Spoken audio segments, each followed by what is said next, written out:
Hazak Baruch Rabotai, on est aujourd'hui le 13 Adar et aujourd'hui il y a 2400 et quelques années, c'est là où Aman a jeté ses dés et il a décidé que c'est la journée où on va détruire le peuple juif.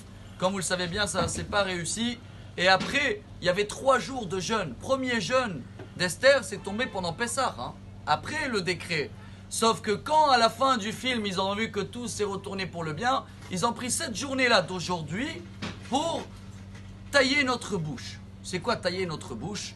On vient de lire le Télim 22, c'est celui-là qui va nous accompagner aujourd'hui et demain à Purim. L'amnatzeach al ayel et hashachar mizmor le David. Elle dit la Gemara, ayel et hashachar, le daim, la gazelle, je ne sais pas comment traduire exactement en français, et c'est pas aujourd'hui que je vais apprendre. Le gazelle, le daim du matin. C'est qui? C'est Esther. Pourquoi? Parce que tout le monde y pense d'être des stars, des étoiles, mais c'est tant qu'il y a l'obscurité. Et dès qu'il y a la lumière, il n'y a plus les stars. Et tu vois un film dans le cinéma, s'ils allument la lumière, tu vas voir tout le monde, ils vont crier. Toute la beauté de tout ce qu'il y a aujourd'hui dehors, c'est quand il fait noir. Quand il y a une vraie lumière qu'elle se prépare de Mashiach, il n'y a plus les stars. Esther, Ayel et Hashachar, dès qu'elle a transformé tout le décret, d'un coup Achashverosh, Haman, tous les stars de l'époque, ils ont tombé, et le peuple juif a utilisé il dit le roi David dans le Télim 22, je suis un ver de terre. Toute notre force à nous, chers amis, on est comme un ver. Vous savez qu'il y a un arbre, même les arbres les plus grands au monde. Un petit ver, s'il travaille dessus, elle est où sa force?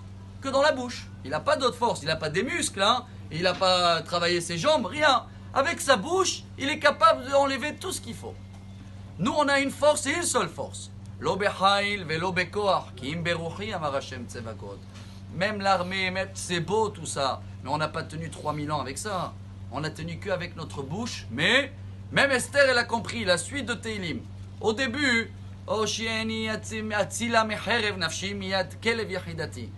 elle voyait Achashverosh comme un chien. Et après, c'est devenu un lion. Quelle est la différence entre un chien et un lion? Un chien, quand tu vois un chien, bon, si c'est un caniche, comme ça on dit le petit caniche, alors il fait du bruit, mais bon, j'ai pas tellement peur. Si c'est un gros chien, là je vais commencer à demander à Dieu qui va m'aider. Alors pareil avec Achashverosh au début, bon, on croyait que tout va bien se passer. Quand c'est devenu sérieux, là on a commencé à utiliser notre bouche et prier. Mais Esther elle a compris, il n'y a pas de caniche, il n'y a pas de chien. Un lion, il n'y a pas, c'est un petit lion, j'ai pas peur.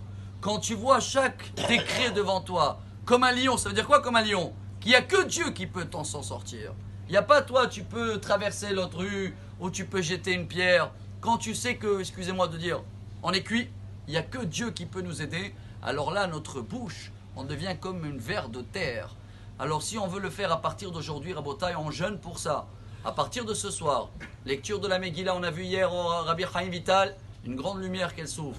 Chacun y trouve même un moment ce soir, si possible, même après minuit, avant le lever de le matin, pour avec les stars en haut, prier Hachem It Bodedout, ça s'appelle, en français quarantaine, je crois, non? Mais c'est isolé et parler avec Dieu.